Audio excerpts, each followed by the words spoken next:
Hello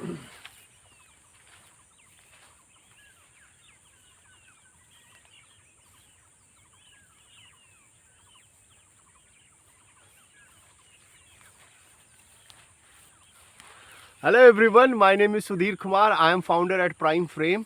You can call me Prime also. So क्या आप लोगों ने प्रधानमंत्री का रेजिग्नेशन मांगा? बट नहीं मांगा तो क्यों नहीं मांगा? मुझे समझ में नहीं आता।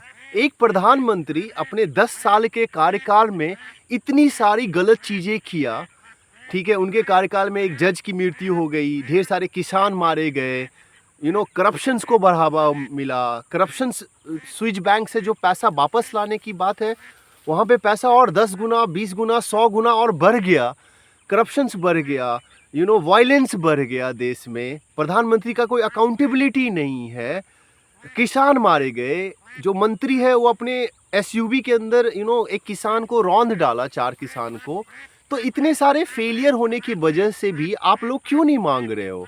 इलेक्शन मैनिपुलेट करते हैं। ईवीएम का 100% ऑडिट नहीं कराया, सिर्फ 5% ऑडिट कराया। फर्स्ट टर्म जीतने के बाद सेकेंड टर्म से उन्होंने मैनिपुलेशन शुरू कर दिया, मीडिया को कंट्रोल करना शुरू कर दिया, डेमोक्रेसी को क्रम्बल करना शुरू कर दिया। और ये तो बुलेट पॉइंट्स है। उन्होंने कितना गलत काम किया होगा मुझे भी नहीं पता एक्चुअली। तो ये हम एज ए सिटीजन, हमारी रिस्पॉन्सिबिलिटी बनती है कि हम क्रॉस चेक करते रहे। सिर्फ वोट देना हमारा काम नहीं है। हम वोट दिए, वो तो ठीक है, हमने डेमोक्रेसी का राइट्स एक्सरसाइज किया, बट बीइंग अ सिटीजन भी हमारा राइट होता है। Accountability, it's a big thing. और वो हर चीज़ पे होता है, छोटी छोटी चीज़ों पे होता है। क्रॉस करना, लिखना, प्रधानमंत्री को टैग करना, हैशटैग चलाना, लोगों को अवेयर करना। बीइंग अ सिटीजन ये हमारा काम है।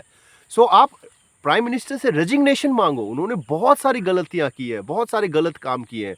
वो लीडरशिप क्वालिटी फेल हुआ है उनका एक्चुअली, राइट। उनमें लीडरशिप क्वालिटी दिखा नहीं। तो आप क्रॉस चेक करो, सर्च करो, रिसर्च करो। आप जो भी पढ़ो कि क्या गलती है, देखो, बट अंधभक्त होकर नहीं। फैक्ट्स पे देखो कि क्या प्रधानमंत्री ने इलेक्शंस होने से पहले ईवीएम के ऑडिट्स करवाए। क्या प्रधानमंत्री ने क्यों सुप्रीम कोर्ट का वर्डिक्ट चेंज किया? प्राइम मिनिस्टर करप्शंस को क्यों बढ़ावा दिए? प्राइम मिनिस्टर ने क्यों नहीं इंटरनेशनल वर्ल्ड फोरम पे अपने दोस्त के बारे में जब क्वेश्चन आया अडानी ब्राइबरी केस, तो उसके बारे में क्यों नहीं बोला? ये सब आप चेक करो। बीइंग अ सिटीजन हमारी रिस्पॉन्सिबिलिटी बनती है। और आपको अगर सही लगता है तो ask for resignation, mister prime minister. You should step down. Thank you.